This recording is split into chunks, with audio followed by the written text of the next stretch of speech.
The Aladdin deck enhancer was a peripheral that was designed to make unlicensed game development easier. The unit itself contained all the necessary components to bypass the NES lockout chip and make game development easier. But the peripheral was discontinued early on, and many projects that were planned for it were cancelled.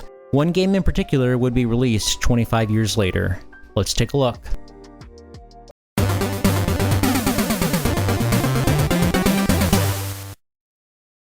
What's going on? It's Poger, coming at you with another video. Alright, so if you've seen a couple of my videos and you like what I do, hit that subscribe button right there. We're very close to 30k, only you can help me get there. And check out our Discord server, discord.poger.net, or click on the link in the description. Anyway, let's talk about Dreamworld Pogie.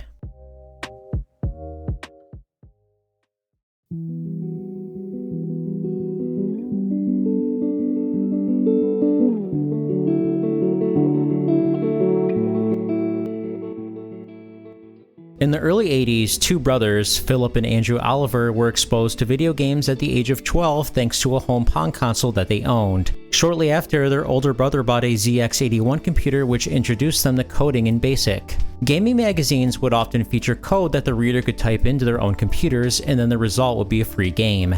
The Oliver twins were taking it one step further and actually modifying the code to make the games better. Soon after, this turned into them making their own games. With their ambitions running high, the only thing holding them back was the hardware limitations. The ZX81 only had 1 kilobyte of RAM, and they wanted more so they could create better games. So they bought a Dragon 32, and once they got tired of that, they purchased the BBC Model B. The Oliver twins would get their first chance in the spotlight when they were featured in a video game making competition. Not only did their hand-coded title make an appearance, but it actually won the whole contest. Their experience on the game show would help get their very first game published, Roadrunner. Like with the games they once modified, it was featured in a magazine where anybody could copy the code and play it for free. While this was not the most ideal way to have your games published, it was a stepping stone. Their efforts would pay off when the company Codemasters stepped in and offered to publish their upcoming game idea, Super Robin Hood. The two brothers would work 18 hours a day and 7 days a week in order to complete the game within a month. The end result would be a massive success for both Codemasters and the Oliver twins, and the company would recruit them for future projects. Their next game was Ghost Hunters. It's a platformer where you have to navigate through a non-linear map. You have a gun, but can only shoot by moving the crosshair around the map.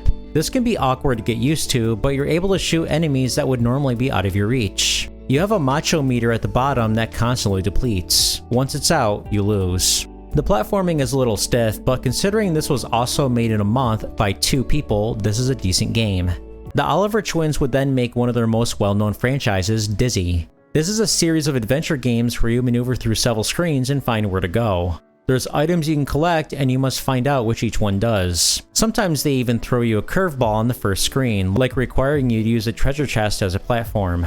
It's fun trying to figure out where to go and see what the items do. The only problem I have with the games is the controls when it comes to items. In the first game, you can only carry one item at a time. If there's more than one item nearby, you're never sure which one to take and which one to leave behind. In the second game, you can carry 3 items, but you can only use them in order, which is annoying. For example, I have to press the button 2 or 3 times to drop the treasure chest. Despite the setback, these are great titles. The series would end up becoming popular, and Dizzy would be one of the most well-known franchises in the UK.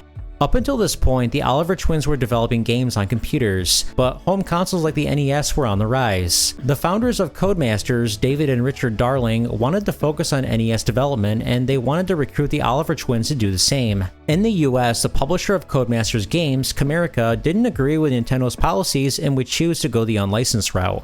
A couple of the Oliver twins' franchises would show up, including Super Robin Hood. This one wasn't developed by the Oliver twins, though. It's a platformer where you must collect the keys in order to unlock your way through the stages. Unlike the previous version, the jumping is floaty and the screen moves horizontally. In the predecessor, your character felt more stiff and you couldn't change your direction while jumping. You can perform a slide to reach narrow passageways. My only issue is the controls. Your projectile weapon is delayed, making it hard to destroy enemies. You also can't shoot while ducking, which makes these yellow enemies impossible to hit. They're your biggest problem in this game because you have no choice but to wait for them and only jump when you have a good opportunity. Nonetheless, this is a far better version than the other one. Dizzy made a few appearances on the NES as well. Treasure Island Dizzy is a port of the second game on the Amstrad CPC. It has the same item problem as that version where you can only use the items in order. It's disappointing that they didn't implement scrolling in this version. They might have been trying to keep it authentic, but it's the NES, they should have had it. They went in a completely different direction with Go Dizzy Go. This is a puzzle game like Adventures of Lolo where you must collect all the items on the screen to progress. If you collect the blinking item, you get more points, but you're not required to collect them in any particular order. There's also special stages that grant you an ability, like being able to walk off the screen onto the other side. In between stages, there's a bonus level where you have to collect all the items to win, but your movement is limited because the terrain is icy. This is a surprisingly good game and a nice departure from the normal Dizzy formula. One of the best games in the series is The Fantastic Adventure of Dizzy. We're off to a great start with a colorful title screen that parallax scrolls. The unrolling of the paper is also a very nice effect. Unlike the other games in the series, this one actually scrolls horizontally. They finally did it. You can keep up to 3 items at a time just like in Dizzy 2. You can even pause and get a hint on what each item does. But the game still uses a conveyor belt system where you have to scroll through the items to use the one that you want. This is a very messy way to do this, and it results you in dropping items by mistake. This game does have a lot of variety though. In one part, you're solving a sliding puzzle. There's a mini game where you're riding a train and you must select the right route to go or else you lose a life. Besides Go Dizzy Go, I consider this the best game in the series, although I do have to give some credit to Dizzy the Adventurer. This one finally figured out a good control scheme for managing items. There's a menu screen where you can select the item that you want and then use it. There's no conveyor belt nonsense in this one. This is another game worth checking out, but it was only released on the Aladdin Deck Enhancer. More on this one in a second. The Oliver twins proved that they were capable of programming great games on the NES. However, one game they were working on never saw the light of day until more than 20 years later.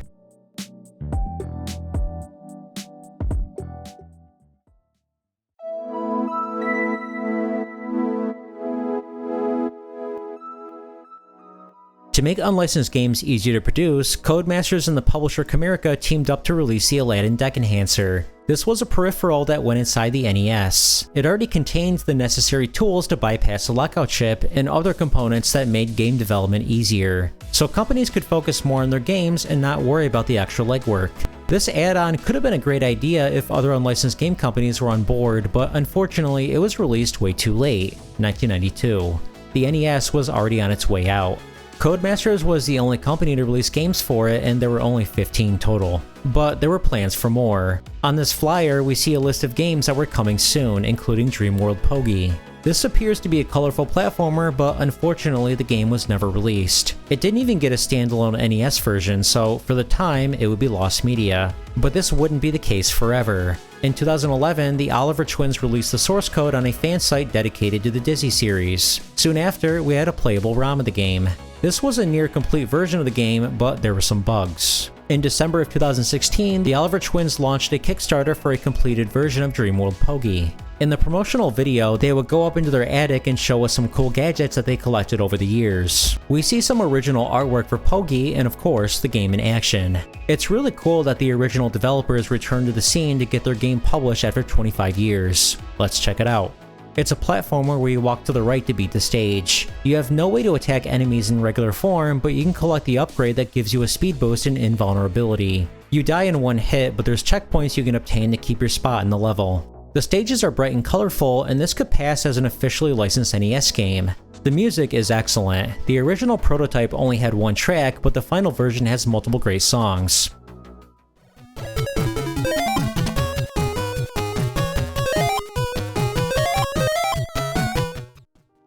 I also like when the music speeds up after collecting the invulnerability upgrade.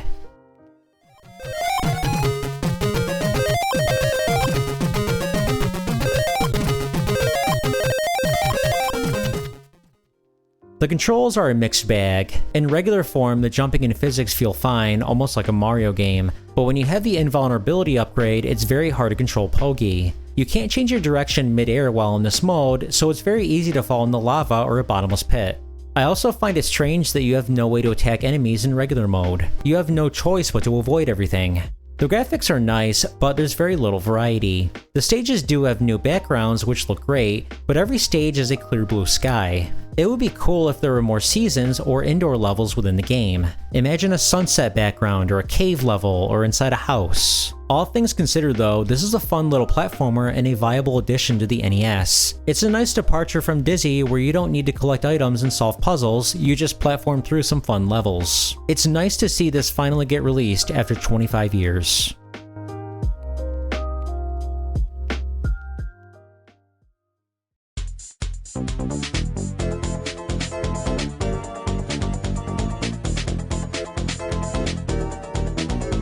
Hey, I just wanted to thank you so much for watching this video. If you made it this far, hit that like button. If you enjoy this type of content, hit the subscribe button for more content. Both of these things really help the channel grow. If you have anything to share, feel free to leave a comment. I read every single comment on this channel, and I'm pretty good at replying back. Anyway, have a good one.